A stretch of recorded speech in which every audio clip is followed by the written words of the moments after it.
Now, as it happens, 2012 is the 800th anniversary of the arrival here in 1212 of the Scottish Norman knight Thomas MacUachtaran under the patronage of King John. And Thomas came to Derry with 76 ships and attacked the settlement and nearby Inishowen, along with his Irish allies. The following year he got a grant of land, a grant of part of Derry from the king. And Derry could have been destined to develop like some of the other Norman towns in the rest of Ireland, particularly the southeast of Ireland, but it was not to be. In the 1300s, the de Burgos, another Norman family, made an attempt to take over Derry, but it too failed. And seemingly the only lasting result of that Norman involvement in the city is the skeleton on the city's coat of arms. It's supposed to be Walter de Burgo, who was killed in an incident nearby. For the next 300 years, that's from about 1300 onwards, our records for Derry are scrappy, to say the least. And while there were occasional attempts to revive and reform it, the general depression is of decline and impoverishment.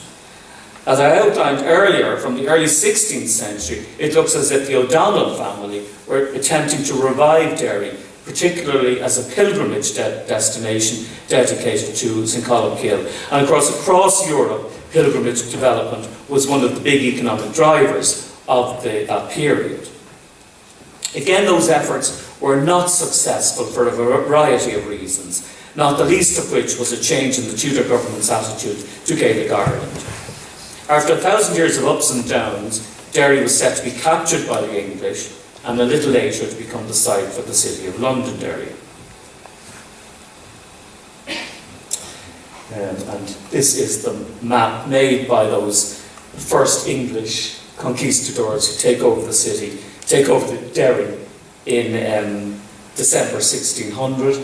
And the map combines their fortifications with some of the remains of the medieval buildings we know, like the very iconic Irish round towers.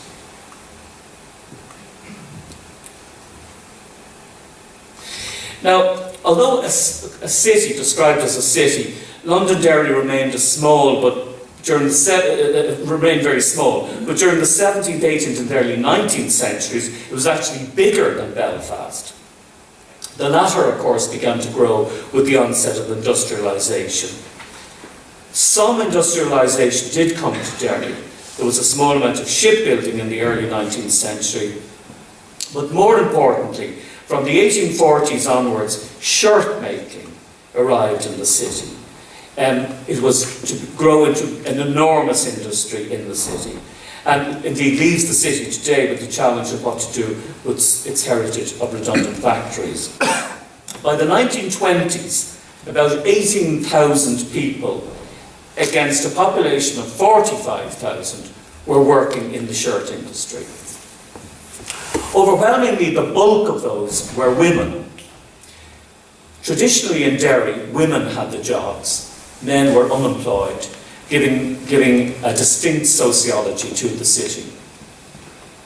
Derry's shirt industry was so distinctive that it even gets a mention in Karl Marx's Das Kapital. The other significant but originally unexpected change was the growth in the number of Catholics, mainly coming here in search of work from rural County Donegal. By 1851, Catholics were a poor, disenfranchised but clear majority in the city. But it would take until 1973 for those numbers to be translated into political power. The status quo in the city, if you like, the rule of the minority over the majority, was achieved mainly by manipulations of the housing and the electoral system, giving us what's known as the gerrymander, basically using largely housing policies. Catholics were more or less confined to the southwest, what I call the Soweto area, and the rest of the city. So there was the southwest area returned 8 councillors. The other 2 wards, in which were mainly Protestant in character, returned a total of 12. So that was the system that maintained the the minority ruling the majority, as it were. Whatever one's political views, partition in the 1920s brought great changes to the city. Many of the businesses, the local businesses, transferred across the new border into Donegal, where most of their customers were located. One railway line out of the city, for instance, had to cross and recross the new border 17 times. Paradoxically, the Second World War brought a great uplift to the city. There was almost full employment, not to mention the cosmopolitan glamour of the international military presence. And the war was actually a high point in Derry's social history.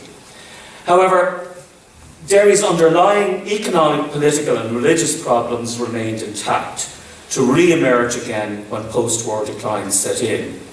Despite remarkable innovations in what might be called the social economy of the city, which persist to the present day, by the mid-1960s, the stage was set for the eruptions of 1968 and 69, the Troubles, and I think other people will talk to you about that.